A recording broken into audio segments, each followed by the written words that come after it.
Hello, everybody. Welcome to the August 15th, 2012 TZM Global Radio broadcast. My name is Peter Joseph.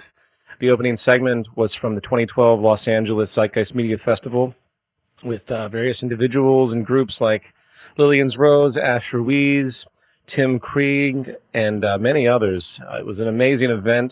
It was well received. I have an interview later today with Hollywood Today to discuss more about why we did it, the purpose of it, its relationship to the movement, and everything else. And just to reiterate its point for those that maybe are new, we can talk about things intellectually all day long, but you have to get people to feel it. We are creatures of comfort. We are creatures of aesthetic and emotion. It is not it's not a negative thing. It's not a positive thing. It's just who we are. The intellectual barriers that we put up as time moves forward, especially as we get older, become stronger and stronger. And the only way to break through that is not through intellectual realization, but through aesthetic realization. And I really believe that, and I think that a great majority of the civil rights issue type things that have happened in the world have happened because people have an empathetic response, empathic response. They are beginning to really feel it rather than just fall back on the intellectual, discourse of it all, which really doesn't have as much of an effect. I've used a number of examples in prior broadcasts on this issue. For example, you could have watched the Iraq War on television, looked at it like a video game, and sat there with your popcorn and experienced it in that realm, or you could have been there, and you could have watched somebody get blown up in front of you. And I can assure you, your aesthetic feeling would be a lot different. So, actually I'll give one more example that just occurred to me. Racism. I think it's pretty well established and well known in the public that racism is a fallacy, meaning that the pigmentation of the skin, the cultural change through time that has happened with different pockets of humans to give this illusion that we are insects, if you will, because of our appearance or because of our behavior. That, of course, is thrown right out the window with the basic fundamental understanding, recognition of history, that these changes are occurring because of different environments that the human being was culminated into. Different places of Earth generated different responses to the human organism. We are responsive. We are entirely evolving on all levels, and our environment basically depicts everything from the short-term cultural evolution to the long-term multi-generational biological evolution. I'm not going to go on that tangent because I've said it numerous times before. But while we have that intellectual recognition, yes, that we are all the same, it's very obvious that the racial differences are just that, temporal and arbitrary. The ignorance of our upbringing, unfortunately, has created traditions and mental frameworks that have not supported that. So you can say 1 + 1 = 2, but if someone is deeply conditioned aesthetically to believe 1 + 1 = 3, or that 1 + 1 has no relevance, you have something to deal with there. And I think the aesthetic approach has its place, and it's much stronger than a lot of people realize. I don't want to belabor it. The point being is that we have to operate on multiple levels at all time to affect everyone in different positions of education and aesthetic and their values in order to change the world. And I hope that's obvious enough. And I just realized it's probably worth pointing out that the civil rights amendments that we had throughout time across the world, women's suffrage, there's a whole pattern that's emerged through time that says we're becoming more equal. And the next stage of this whole civil rights movement, which is really at the core of the Zeitgeist Movement, the application of modern science and technology is being hindered by our culture, not allowing the fruits of abundance, post-scarcity to come forward. And that is a civil rights issue. That really is a civil rights issue. And the next level of that, my point being, is class. Not to say that's the end either, but the class relationship is next to go. It's a natural course of human evolution to see this happen, and our very stability as a species is dependent upon this type of equalization occurring and mutual respect. Albert Einstein said he had no idea what World War III would be fought with, but he knows that World War IV would be fought with sticks and stones. The dangers of the types of divisions that have generated through sovereignty, through what exists still with racial issues, with gender issues, and not to mention class issues, these are what will destroy humanity at its core kernel seed. These are the core psychological attributes that undermine the stability of our society and essentially affect our evolutionary fitness, if I could be so bold to use that term. So, that all stated, the 2012 Zeitgeist Media Festival Global with, about 20 events, sympathetic. We raised about 700 pounds of food in Los Angeles alone. I'm still getting the feedback from all the other events to see how they did with their food drives, not to mention their attendance and everything else. But you're going to see an influx of uploads very soon. We had an enormous amount of footage from the event in Los Angeles, and I know others that I've been talking to have a great deal of footage they're working to get out there as well. And again, it's very important. It's one side of this coin that we're working with as a movement to affect people on multiple levels.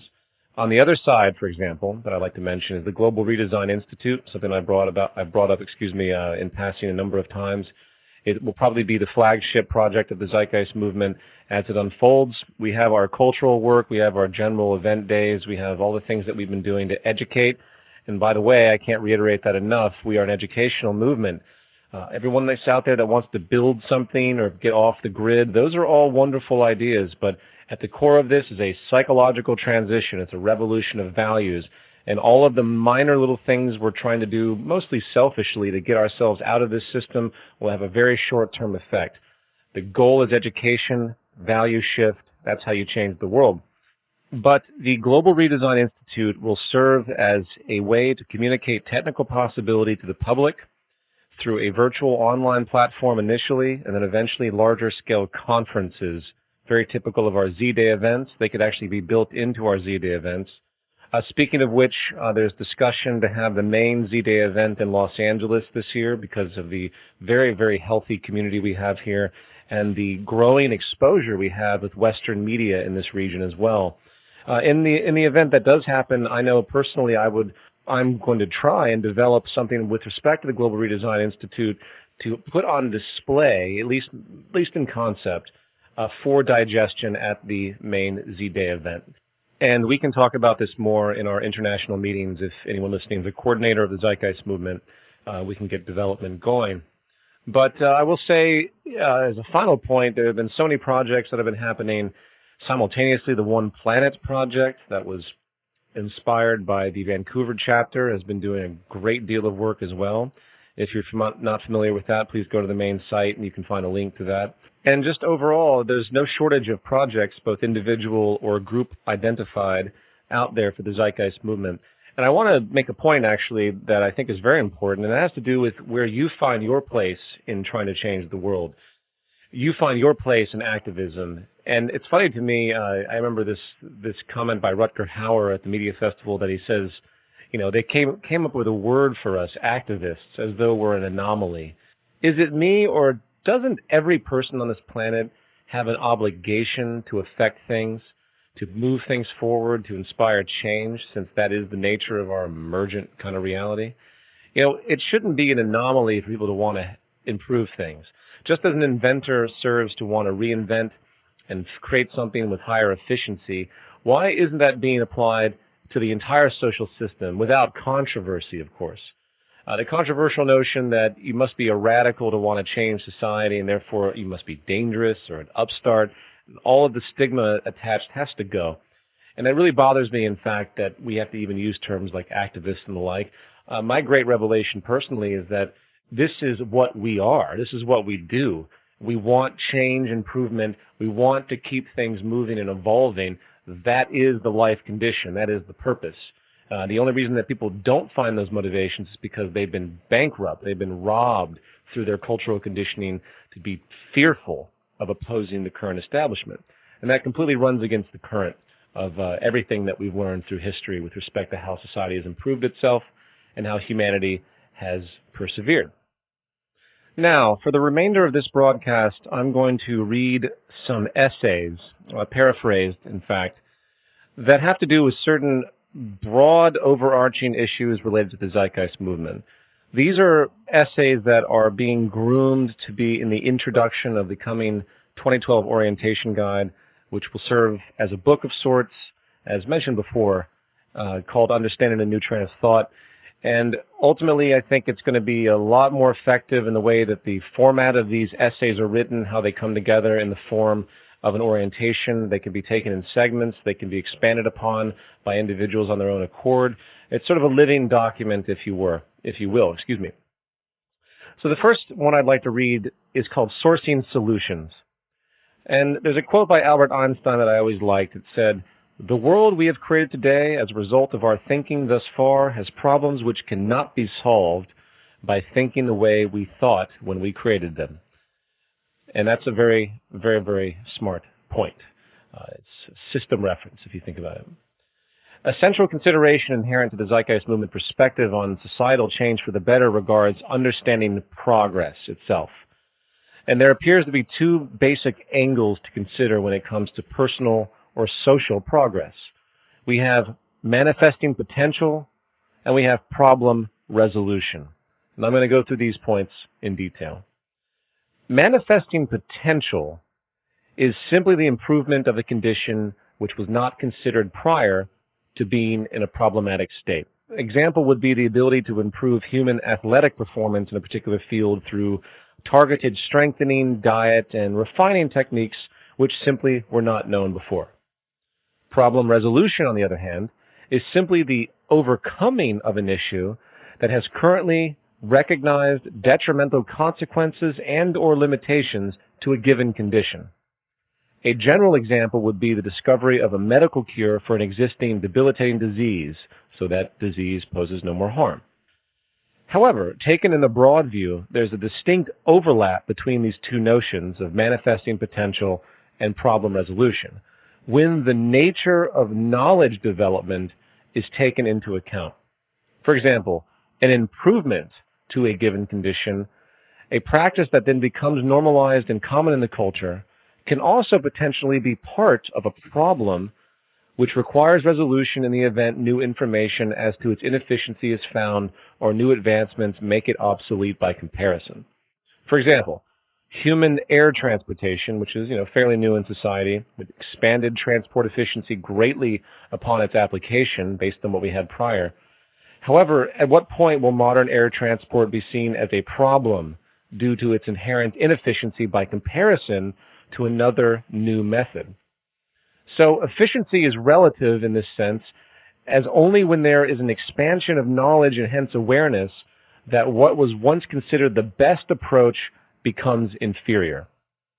This seemingly abstract point is brought up to communicate the simple fact that every single practice we consider normal today has built into it an inevitable inefficiency which, upon new developments in science and technology, will likely produce a, open quote, problem at some point in the future when compared to newer emerging potentials. This is the nature of change, and if the scientific patterns of history reflect anything, it is that knowledge and its applications continue to evolve, improve, generally speaking. So, we go back to this seemingly separate issue of manifesting potential versus problem resolution, and it can hence be deduced that all problem resolutions are acts of manifesting potential and vice versa. I hope that's clear. And this also means that the actual tools used by society for a given purpose are always transient. Always. Technology, transient. Whether it's in the medium of transportation, medical practices, energy production, our social system, overarching philosophical application, etc. These practices are all manifest resolutions with respect to human necessity and efficiency, based upon the transient state of understanding we have or had at the time of their creation or evolution. So, this brings us to the point of purpose and cause. Root purpose and root cause.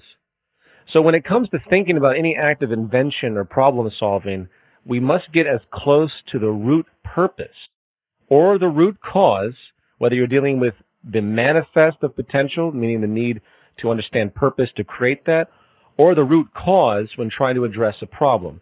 We have to get as close to that as possible to make the most accurate assessment for action. Just as tools and techniques for potential are only as viable as the understanding of their foundational purpose, actions towards problem resolution are only as good as the understanding of the root cause. So this might seem obvious, but this concept is really devoid in many areas of thought in the world, especially when it comes to society. Rather than pursuing such a focus, most decisions today are based around customs, traditions that have inherent limits. The most obvious example, as an aside, is the use of money and investment and the inherent structured dynamics and psychology associated with that method. Another simple social example of this is the current method of human incarceration, which I'm sure we've all talked about at length, for so-called criminal behavior.